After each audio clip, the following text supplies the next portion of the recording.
let me introduce you to the time matrix.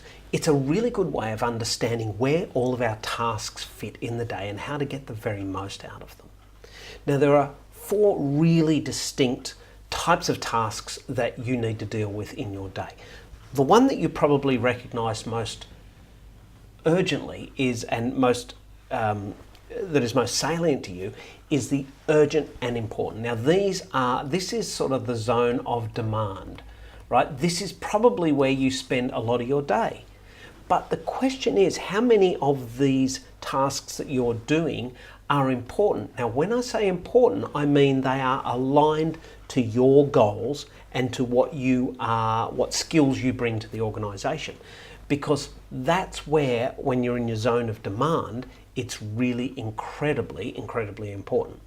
Now, things that are important and not urgent, this is really what we call the zone, right? This is where we do deep work, right? And what this is about is planning, arranging your day, working on things like your time matrix and your task list to determine what fits in what zone. We don't tend to spend a lot of our time in that day in this area, but if we can spend 10 to 20% of our time in this area, then we will find that every other area of your work improves. What we find in the zone of demand is that somewhere in the 70 to 80% of your day is usually spent in here. Unless you're a senior manager, and you probably need to spend a little more time in the deep work zone.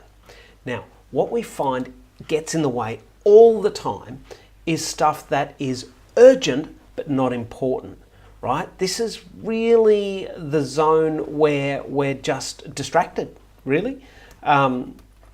We have a lot of work that's just distracting us from the work. Now, if you're someone who finds that you have constant distractions, constant interruptions, you're probably spending too much of your time in this zone here, where it's urgent but it's not important. Now, let me define that. It's urgent according to your level of urgency. It's important according to your goals and your values that you are going for.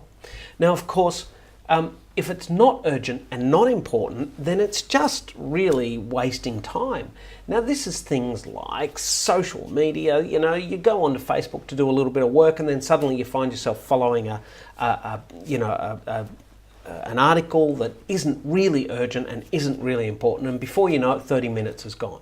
Or you've spent time responding to an email that really isn't urgent or important, and 45 minutes is gone. This is the zone that we want to avoid really at all costs. So let me show you a little bit in a little bit more depth what we call these zones. Now, in the urgent and important zone, this is the quadrant of demand, right? It's a really important area to spend your time in, right? It is where pressing problems that are on mission, that are deadline projects and crises that impact your mission are happening. It's where daily firefighting needs to happen. Now, to get more out of this zone, what you really need to do is to manage it a little bit better.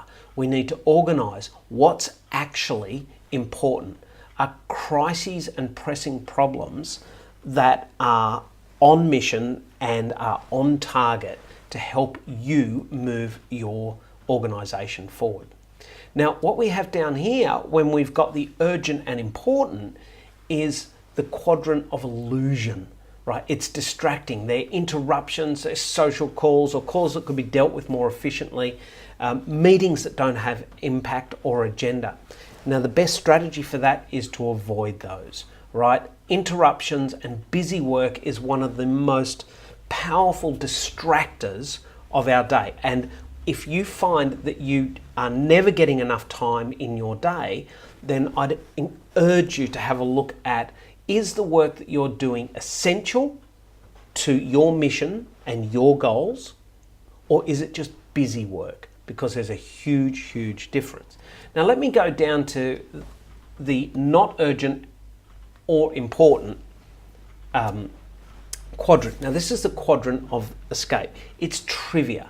It's busy work that's not on mission. It's unfocused screen time, social media, But it is rest and rejuvenation, and you do need a little bit of that time, but probably not in the middle of the day when you are at your best.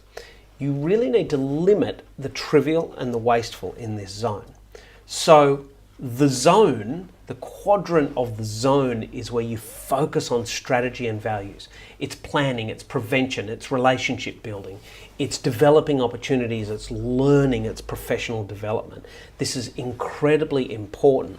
So your overall strategy is, what are your activities where you spend more time in the quadrant of demand, and what could be moved to this zone, and what are the activities and where could you put them in your week where you cut out a little bit of time to work on this very important zone? How could you limit that, avoid that, or delegate some of that?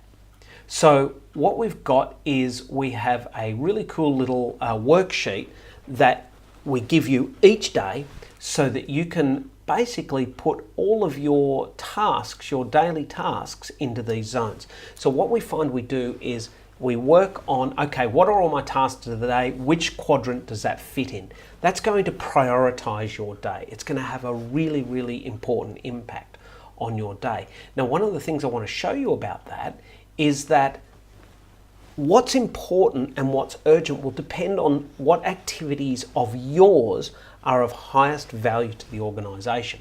So where is your genius zone? Where are you playing to your strengths? This is the bit where you are highest value. Now, if you're a technician, that's about using your skills and your abilities to their greatest. If you're a leader, it's about building up your people and leading them to a bright future. There are a lot of tasks that we find you aren't genius at, but you're okay at. That's what this zone is all about, right? You're good at it, but it's not your genius. And then we've got these tasks that you hate doing and you're not very good at. Those are tasks that need to be delegated or moved to someone who is really good at. So when you're working in your highest value zone, those are the tasks that you want to fit into your urgent and important. The ones that are on mission, the ones that are helping you move your organisation to where you want to go. Now, finally, I want to introduce you to this idea. Now knowing that, what are you going to keep doing? What are you going to stop doing? And what are you going to start doing? Which tasks are going to go into each category? Which tasks are going to go into the important and urgent? Which ones are you going to stop doing and move into the urgent but not important and find a way to delegate or avoid those? Which tasks are going to move into the important but not urgent? And which tasks are not important and not urgent and you need to move right out of your workday? This is the time matrix, and when you can start to plan your day with this sheet each day, you will find a greater sense of achievement, faster moving towards your goals, and you will go home feeling a lot happier and more satisfied with your day at work.